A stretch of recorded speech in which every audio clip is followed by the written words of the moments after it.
नमस्कार दोस्तों, दिव्य भारद्वाज ज्योतिष में आप सभी लोगों का स्वागत है। दोस्तों, आज हम देखेंगे तुला लग्न में शुक्रदेव का प्रभाव। जिन लोगों की कुंडली में प्रथम भाव में 7 नंबर लिखा हुआ है, 7 नंबर का मतलब तुला राशि, तो अगर 7 नंबर आपकी कुंडली में लिखा हुआ है तो इसका मतलब आप तुला लग्न के हैं, जिसके स्वामी भी शुक्रदेव ही होते हैं। तो शुक्रदेव खुद लग्न में ही बैठ जाएं तो किस प्रकार का प्रभाव इनका रहेगा, आज उसके बारे में चर्चा करेंगे। दोस्तों, शुक्रदेव, जैसा हम जानते हैं, जो लोग वीडियो पहले से देख रहे हैं उन्हें पता है कि शुक्रदेव भोग, विलास, ऐश्वर्य और सुंदरता इसका कारक है, लग्जरी का कारक है। वहीं तुला लग्न के जो लोग होते हैं उनकी नेचर होती है, एक तो देखने में उनका व्यक्तित्व अच्छा होता है। स्त्री की अगर कुंडली में तुला लग्न है, तुला लग्न की किसी स्त्री की कुंडली है, तो वो देखने में प्रभावशाली होगी, देखने में सुंदर होगी, नैन नक्श अच्छे होंगे। वहीं पुरुष की कुंडली में अगर ये है तो व्यक्तित्व ऐसे व्यक्ति का आकर्षक ही होगा, व्यक्ति की भी आंखें, नैन नक्श अच्छे होंगे, क्योंकि सुंदरता का कारक है शुक्रदेव। तो लग्न में ही बैठ जाएं तो इस तरह का व्यक्तित्व। तुला लग्न के लोग, जैसा तुला का अर्थ है तराजू, तो ऐसे लोग बड़ा बैलेंस करके अपने जीवन को चलाते हैं। बैलेंस लाइफ इनकी रहती है, सामंजस्य बना के कोई भी काम करने में ये माहिर होते हैं। तो दोस्तों, अगर लग्न में ही बैठ जाएं, इस लग्न में शुक्रदेव को अष्टम स्थान और लग्न 2 भाव मिले हुए हैं। लग्न में बैठकर ये बहुत शुभ परिणाम देंगे, क्योंकि लग्न ही इनका है। व्यक्ति देखने में सुंदर होगा, आकर्षक व्यक्तित्व होगा, लग्जरी लाइफ जीने की उसकी आदत होती है। उसके नेचर में होता है कि जो भी चीज़ लेनी है वो ब्रांडेड ले, अच्छी ले, क्योंकि देखने दिखाने का बहुत शौक होता है ऐसे व्यक्ति को। शुक्रदेव की एक ही दृष्टि है, सप्तम दृष्टि, जो कि लग्न में बैठकर पार्टनरशिप के स्थान पर होगी। इसे पति पत्नी का भी स्थान कहते हैं, ये व्यापार का भी स्थान है। तो यहां बैठकर शुक्रदेव पति पत्नी में सामंजस्य अच्छा रखेंगे, पार्टनरशिप से व्यक्ति को फायदा होगा। दोस्तों, ये हमेशा देख लेना चाहिए जब भी हम किसी ग्रह के बारे में फलादेश कर रहे हैं कि डिग्री वाइज ग्रह मजबूत होना चाहिए, 2 या 2 से अधिक पापी ग्रहों से दृष्ट नहीं होना चाहिए, साथ में अस्त या मृत नहीं होना चाहिए, क्योंकि अगर इन अवस्थाओं में नहीं है ग्रह, तभी वो अच्छा या बुरा परिणाम देने में सक्षम होता है। तो अगर शुक्रदेव बली अवस्था में बैठे हुए हैं लग्न में, तो फिर इन चीज़ों का लाभ व्यक्ति को प्राप्त करा देंगे। लग्न इनका है तो व्यक्तित्व तो अच्छा हो ही जाएगा, साथ में ये अष्टम का भी फल देंगे। अष्टम भाव जो कि रुकावटों का भाव है, तो व्यक्ति के जीवन में काम तो संपन्न होंगे, क्योंकि लग्न के मालिक हैं शुक्रदेव, लेकिन कुछ ना कुछ रुकावटों के बाद, क्योंकि परिणाम उन्हें अष्टम का भी देना है। ऐसा व्यक्ति आध्यात्मिक होगा, पैतृक संपत्ति प्राप्त करेगा, गूढ़ विद्याओं में उसकी रुचि होगी, ज्योतिष, तंत्र मंत्र, इन चीज़ों में व्यक्ति की रुचि होती है। वहीं शुक्रदेव अगर द्वितीय भाव में है, दूसरा भाव जो कि धन का भाव है, कुटुंब का भाव है, वाणी का भाव है, तो लग्न का स्वामी अगर धन में चला जाए तो ये वैसे भी महाधनी योग हो जाता है। ऐसे व्यक्ति पर धन की कोई कमी नहीं रहती, धन उसकी जीवन में हमेशा अच्छी मात्रा में रहता है, कुटुंब से सामंजस्य भी अच्छा रहता है, वाणी भी ऐसे व्यक्ति की अच्छी ही होती है। ये जरूर देख लें कि 8 नंबर का मतलब वृश्चिक राशि। वृश्चिक राशि मंगलदेव की राशि है, तो ये जरूर देख लें कि मंगलदेव से शुक्रदेव की कुंडली में मित्रता बन रही है कि नहीं बन रही। नैसर्गिक तो शत्रु हैं दोनों, लेकिन अगर मित्रता बन जाती है तो परिणाम बहुत शुभ। अगर मित्रता नहीं भी बन रही तो भी, क्योंकि लग्न का स्वामी धन में ये सूत्र है ज्योतिष का सूत्र है कि अगर लग्न का स्वामी धन में आ जाए तो फिर महाधनी योग हो जाता है। वहीं मित्रता बन जाए तो परिणाम और ज़्यादा शुभ। यहाँ से सप्तम दृष्टि अष्टम पर होगी। वही जैसा मैंने पहले बताया, गुण विद्याओं में ऐसे व्यक्ति की रुचि होगी, व्यक्ति आध्यात्मिक होगा। गुण विद्याओं में ऐसे व्यक्ति का बहुत मन लगता है, समझने की कोशिश करता है, बल्कि इन चीज़ों का जानकार भी व्यक्ति हो सकता है। ज्योतिष के क्षेत्र में ऐसा व्यक्ति काफ़ी नाम कर ले। वहीं अगर पराक्रम भाव में, तीसरे भाव में शुक्रदेव बैठे हैं, या 9 नंबर की राशि धनु राशि है, ये भी शुक्रदेव के मित्र नहीं है क्योंकि गुरुदेव की राशि है, दोनों ही गुरु हैं, लेकिन मित्रता ना होने की वजह से वो देखना बहुत आवश्यक है, क्योंकि ये भाव अष्टम से अष्टम हो जाता है तो खराब भाव माना जाता है। ये भी तो ये जरूर देख लें, अगर लग्न का स्वामी पराक्रम में आ जाए और अष्टम का स्वामी पराक्रम में आ जाए तो इसमें दो राय नहीं कि व्यक्ति पराक्रमी होगा, व्यक्ति मेहनत करने वाला होगा, लेकिन अष्टम के स्वामी होने की वजह से ये कामकाज में रुकावटें जरूर पैदा करेंगे। पहले व्यक्ति के काम में रुकावटें आएंगी, उसके बाद काम संपन्न होगा। छोटे भाई बहनों से भी सामंजस्य बहुत ज़्यादा अच्छा ऐसे में नहीं बन पाता, क्योंकि अष्टम के स्वामी है, ये नहीं भूलना चाहिए हमें। लेकिन अगर गुरुदेव से मित्रता में आ जाते हैं शुक्रदेव, तो इन सब चीज़ों में परिवर्तन हो जाएगा। छोटे भाई बहनों से सामंजस्य अच्छा, व्यक्ति जो पराक्रम करेगा, पराक्रम से सब कुछ हासिल करने वाला होगा। तो यहां भी अगर मित्रता में आ जाते हैं शुक्रदेव तो परिणाम अच्छा ही देंगे। यहां से सप्तम दृष्टि भाग्य पर होगी। वही अगर मित्रता बनती है तो भाग्य का पूरा सहयोग व्यक्ति को प्राप्त होगा, वरना अगर मित्रता में नहीं आ रहे शुक्रदेव गुरुदेव से तो फिर भाग्य का सहयोग भी व्यक्ति को कम ही प्राप्त होता है। वहीं शुक्रदेव अगर चौथे भाव में है, चौथा भाव जो कि सुखों का भाव है, भूमि भवन वाहन इन चीज़ों का भाव है, यहाँ 10 नंबर का मतलब मकर राशि, मकर का मतलब शनिदेव की राशि है जो कि शुक्रदेव के परम मित्र हैं। लग्न का स्वामी सुखों में आ जाए ये भी बहुत अच्छी स्थिति है।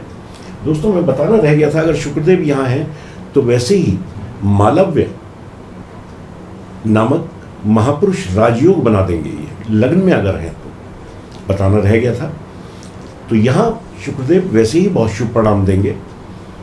मालव्य महापुरुष राजयोग, जैसा कि नाम से ही विदित है कि महापुरुष की भांति व्यक्ति का व्यक्तित्व होगा, तो बहुत शुभ परिणाम लग्न में बैठकर देंगे। चौथे भाव में भी अच्छा ही परिणाम देंगे क्योंकि अपनी मित्र की राशि में बैठे हुए हैं।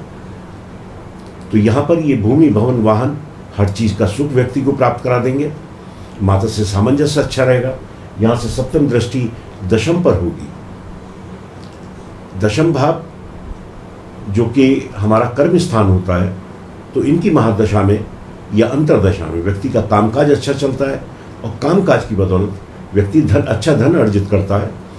तो कहना चाहिए हर प्रकार का सुख व्यक्ति यहाँ भी अगर शुक्रदेव बली अवस्था में बैठे हुए हैं तो प्राप्त करता है।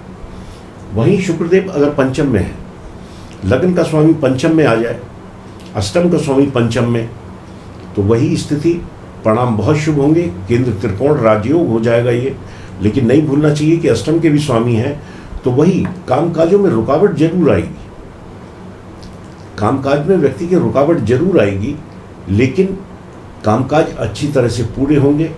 व्यक्ति की शिक्षा दीक्षा अच्छी रहेगी, व्यक्ति की संतान अच्छी रहेगी। हो सकता है संतान प्राप्ति में विलंब हो, लेकिन संतान होगी, व्यक्ति का नाम रोशन करने वाली होगी। व्यक्ति का सामंजस्य संतान से अच्छा रहेगा, संतान का सामंजस्य व्यक्ति से अच्छा रहेगा। ये भाव क्योंकि जुआ लॉटरी सट्टा इन चीज़ों का भी है, तो इस माध्यम से भी व्यक्ति धन अर्जित करता है। बाकी शिक्षा के माध्यम से व्यक्ति अच्छा धन प्राप्त करता है। यहाँ से सप्तम दृष्टि इच्छा पूर्ति के स्थान पर, इच्छाओं की पूर्ति होगी, व्यक्ति की आय अच्छी बनी रहेगी, बड़े भाई बहनों से सामंजस्य अच्छा रहेगा, साथ में मित्रों का सहयोग भी व्यक्ति को अच्छी मात्रा में प्राप्त होता है। दोस्तों 11 नंबर क्योंकि ये भी शनिदेव की राशि है, कुंभ राशि है, तो ये भी अपने मित्र की राशि में बैठे होंगे तो परिणाम बहुत शुभ देंगे। वहीं शुक्रदेव अगर छठे भाव में है, छठा भाव जो कि रोग, शत्रु और ऋण का है, यहाँ 12 नंबर का मतलब मीन राशि, इस राशि में ये उच्च के हो जाते हैं। तो उच्च के होने की वजह से ये यहाँ रोग, शत्रु और ऋण इन चीज़ों में विजय प्राप्त कराएंगे। छोटा मोटा रोग, क्योंकि भाव ये खराब है, खराब भाव में होने की वजह से वैसे भी लग्नेश का त्रिक भाव में आना बहुत शुभ नहीं माना जाता। वैसे ही एक त्रिक भाव पे स्वामी है ये, तो यहाँ पर भी ये नहीं भूलना चाहिए कि कामकाज में रुकावटें ये यहाँ भी देंगे, लेकिन रोग, शत्रु और ऋण इन पर विजय प्राप्त कराएंगे क्योंकि अपनी उच्च राशि में बैठे हुए हैं। उच्च राशि से बैठकर सप्तम दृष्टि व्यय स्थान पर होगी। व्यक्ति का व्यय तो होगा, लेकिन व्यक्ति के अपने ऊपर, अपने दिखावे पर, क्योंकि ये लग्जरी का कारक है, वैभव का कारक है, भोग विलास का कारक है, तो व्यय तो होगा लेकिन व्यक्ति के अपने ऊपर। तो यहां अगर शुक्रदेव हैं तो व्यक्ति को खर्चा थोड़ा सावधानी पूर्वक करना चाहिए। छोटे मोटे रोग यहां भी बैठकर शुक्रदेव दे सकते हैं क्योंकि त्रिक भाव है ये, तो वही त्वचा से संबंधित या नेत्रों से संबंधित शुगर का रोग भी शुक्रदेव देते हैं, लेकिन आजकल शुगर बहुत बड़ी बीमारी नहीं रह गई, तो इसलिए इन चीज़ों का लेकिन समय से इलाज कराते रहना चाहिए। दोस्तों, बीमारी कोई भी हो उसे लाइट नहीं लेना चाहिए, समय पर उसका उपचार कराएंगे तो आराम मिलेगा क्योंकि अपनी उच्च राशि में बैठे। वहीं शुक्रदेव अगर सप्तम में है, सप्तम भाव वही जैसा पति पत्नी का भाव है, पार्टनरशिप का भाव है, व्यापार का भाव है, तो यहाँ पर शुक्रदेव अगर अकेले होंगे तो ये भाव नाश करते हैं। दोस्तों, अगर शुक्रदेव सप्तम में अकेले हैं तो ये दाम्पत्य को खराब करने का काम करते हैं। यहाँ वैसे भी 1 नंबर मेष राशि जो कि इनके शत्रु की राशि है उसमें बैठे हैं, तो ये अगर अकेले हैं तो दाम्पत्य को तो बहुत नुकसान पहुंचाते हैं। तो इसलिए हमेशा कोशिश करें कि पति पत्नी आपस में सामंजस्य बना के चलें। छोटी मोटी बातों पर झगड़ा नहीं होना चाहिए, लेकिन अनावश्यक चीज़ों पर झगड़ा होकर दाम्पत्य में बहुत खटास शुक्रदेव अगर अकेले हैं तो पैदा करवा देते हैं। अगर कोई ग्रह साथ में है तो फिर ऐसी स्थिति नहीं आती, लेकिन ग्रह भी पापी नहीं होना चाहिए। पापी ग्रह होगा तो और ज़्यादा नुकसान करवा देंगे। तो कोई शुभ ग्रह साथ में है तो ऐसी स्थिति नहीं आती। यहाँ से सप्तम दृष्टि लग्न पर होगी, वही व्यक्ति का व्यक्तित्व तो अच्छा कर देंगे। लग्न पर दृष्टि डाल के अगर ये स्त्री की कुंडली है तो स्त्री सुंदर होंगी, और पुरुष की कुंडली है तो उसका व्यक्तित्व अच्छा होगा। लेकिन दाम्पत्य को बड़ा ध्यान देना चाहिए, अनावश्यक रूप से लड़ाई झगड़े पति पत्नी ना ही करें तो बेहतर है। तो इन चीज़ों का ध्यान रखें। वहीं शुक्रदेव अगर अष्टम में है, यहाँ 2 नंबर का मतलब वृषभ राशि जो कि शुक्रदेव की अपनी ही राशि है, तो अगर शुक्रदेव यहाँ पर हैं तो व्यक्ति की आयु लंबी कर देंगे। व्यक्ति आध्यात्मिक भी होगा। वही ये भाव गुण विद्याओं का भी है, जैसा मैंने पहले बताया, ज्योतिष, तंत्र मंत्र, इस तरह की चीज़ों में व्यक्ति का बहुत मन लगता है और इन चीज़ों को समझने का भी प्रयास व्यक्ति करता है। तो यहाँ पर भी देखा जाए तो बहुत अशुभ परिणाम तो शुक्रदेव नहीं देंगे क्योंकि अपनी ही राशि में बैठे हैं। यहाँ से सप्तम दृष्टि धन भाव पर होगी तो व्यक्ति पर धन की कोई कमी नहीं रहती। धन व्यक्ति के पास अच्छी ही मात्रा में बना रहता है। वहीं शुक्रदेव अगर नवम भाव में है, नवम भाव जो कि भाग्य का स्थान है, आध्यात्म का स्थान है, पिता का स्थान है, पिता का स्थान ये भी है और ये भी है, तो 3 नंबर का मतलब मिथुन राशि। मिथुन राशि बुधदेव की राशि है जो कि शुक्रदेव के परम मित्र हैं। तो यहाँ बैठकर शुक्रदेव लग्न का स्वामी भाग्य में आ जाए तो ये अपने में केंद्र त्रिकोण राजयोग है, बहुत शुभ परिणाम देता है। यहाँ पे भाग्य का व्यक्ति को सहयोग प्राप्त होता है, भाग्य का साथ व्यक्ति को जीवन भर बना रहता है और भाग्य की बदौलत व्यक्ति हर सुख प्राप्त करता है। व्यक्ति आध्यात्मिक भी होगा, साथ में पिता से भी सामंजस्य व्यक्ति का अच्छा बना रहता है। यहाँ से सप्तम दृष्टि तीसरे भाव पर होगी, पराक्रम के भाव पर होगी, तो वही व्यक्ति पराक्रमी भी होगा और भाग्य और पराक्रम की बदौलत अपने भाग्य और अपनी मेहनत की बदौलत व्यक्ति हर सुख हासिल करता है। तो यहाँ पर भी अगर शुक्रदेव इस लग्न में है तो बहुत शुभ परिणाम देंगे। वहीं शुक्रदेव अगर दशम में है, दोस्तों लग्न का स्वामी अगर दशम में आ जाए, बेशक 4 नंबर का मतलब कर्क राशि चंद्रमा की राशि है जो कि शुक्रदेव के मित्र नहीं है, लेकिन फिर भी ये ज्योतिष का सूत्र है कि लग्न का स्वामी अगर दशम में है, कर्म स्थान में है, तो व्यक्ति का कामकाज अच्छा रहता है, व्यक्ति अपने कामकाज की बदौलत हर सुख हासिल करता है। वहीं चंद्रदेव से अगर तात्कालिक मित्रता में आ जाते हैं शुक्रदेव तो परिणाम और ज़्यादा शुभ हो जाएंगे। अगर नहीं भी आते फिर भी यहाँ बैठकर परिणाम शुभ ही देंगे। तो इनकी दशा महादशा में व्यक्ति का कामकाज अच्छा रहता है, और जब व्यक्ति का कामकाज अच्छा है तो अच्छा धन अर्जित करना कोई बड़ी बात नहीं। यहाँ से सप्तम दृष्टि सुखों के भाव पर होगी। अगर मित्रता बन जाती है तो सुख प्रचुर मात्रा में, मित्रता नहीं भी बनती फिर भी व्यक्ति को शुक्रदेव यहाँ बैठकर सुख तो दे ही देंगे।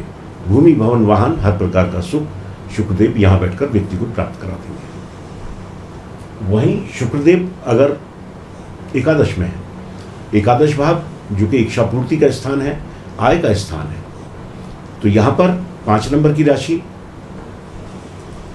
सिंह राशि जिसके स्वामी सूर्यदेव हैं, ये भी शुक्रदेव के मित्र नहीं है, लेकिन फिर वही सूत्र लग्न का स्वामी आय में इच्छा पूर्ति के स्थान में आ जाए तो ये भी महाधनी योग है। व्यक्ति पर धन की कोई कमी नहीं रहती, धन अच्छी मात्रा में व्यक्ति पर हमेशा बना रहता है। वहीं सूर्यदेव से अगर मित्रता में आ जाते हैं तो परिणाम और ज़्यादा शुभ, इच्छाओं की पूर्ति होगी, बड़े भाई बहनों से सामंजस्य अच्छा रहेगा, मित्रों का सहयोग व्यक्ति को आजीवन प्राप्त होता है। यहाँ से सप्तम दृष्टि पंचम पर होगी। पंचम वही इच्छा संतान का भाव है, शिक्षा का भाव है। शिक्षा दीक्षा अच्छी, संतान से सामंजस्य अच्छा, तो यहां बैठकर भी शुक्रदेव अच्छा ही परिणाम देंगे। हर प्रकार का सुख शुक्रदेव यहां बैठकर दे देंगे। वहीं शुक्रदेव अगर द्वादश भाव में है, 12वां भाव ये व्यय का स्थान है, खर्चों का स्थान है, तो शुक्रदेव अगर यहां पर हैं, अपनी नीच राशि में है, तो यहां ये नीच भंग राजयोग बनाएंगे, क्योंकि 6-8-12 का स्वामी 6-8-12 में ही बैठ जाए तो नीच भंग हो जाता है और फिर ग्रह उच्च के समान फल देने लगता है। वैसे भी 12वें भाव में अकेले शुक्रदेव हैं जो बहुत कारक होते हैं, तो यहाँ पर ये शुभ परिणाम ही देंगे। व्यक्ति का खर्चा जरूर होगा, लेकिन खर्चे से पहले ये व्यक्ति को उतना दे देंगे कि व्यक्ति खर्चा करने के लिए सक्षम। साथ में व्यक्ति का कामकाज अच्छा, अगर व्यक्ति विदेश जाकर काम करता है या अपने घर से बाहर रहकर काम करता है तो शुक्रदेव के और ज़्यादा शुभ परिणाम प्राप्त होते हैं। लेकिन अगर घर में रह कर वो भी काम करता है तो यहाँ पर शुक्रदेव अच्छा ही परिणाम देंगे। बाहर चला जाता है तो फिर परिणाम और ज़्यादा श्रेष्ठ हो जाते हैं। यहाँ से सप्तम दृष्टि रोग शत्रु और ऋण, इनमें भी अगर बली अवस्था में शुक्रदेव हैं तो इन चीज़ों से भी व्यक्ति को बचाने का काम करेंगे। रोग भी जैसा मैंने पहले बताया, छोटे मोटे त्वचा संबंधित, नेत्र संबंधित छोटा मोटा रोग बहुत बड़ा रोग नहीं देते, क्योंकि शुक्रदेव और गुरुदेव ये दोनों ही कुंडली के बहुत शुभ ग्रह हैं। इनके परिणाम अगर ये खराब अवस्था में भी बैठे होते हैं तो बहुत बुरे परिणाम ये नहीं देते, और यहाँ तो ये वैसे भी बहुत शुभ परिणाम देते हैं। और नीच भंग राजयोग में है इस टाइम स्थिति में तो बहुत शुभ परिणाम देंगे, तो इन चीज़ों से डरने की आवश्यकता नहीं। दोस्तों शुक्रदेव अगर कहीं भी कुंडली में अपनी दशा महादशा में अच्छा परिणाम नहीं दे रहे तो इनका मंत्र है ओम द्राम द्रीम द्रोम स शुक्राय नमः। इस मंत्र का जाप शुक्रवार से प्रारंभ करके 1 माला रोज इनकी दशा महादशा जब तक रहती है तब तक व्यक्ति को करना चाहिए, तो शुक्रदेव की कृपा प्राप्त होती है। तो आज के लिए इतना ही। दोस्तों अगर वीडियो अच्छा लगे तो लाइक कीजिए, सब्सक्राइब कीजिए, कमेंट्स कीजिए। कमेंट्स के माध्यम से पता चलता है कि वीडियो आप लोगों की समझ में आ रहा है कि नहीं आ रहा, या वीडियो आपको अच्छा लग रहा है कि नहीं लग रहा। तो अगर अच्छा लगे तो कमेंट जरूर करिए। तो आज के लिए इतना ही। नमस्कार।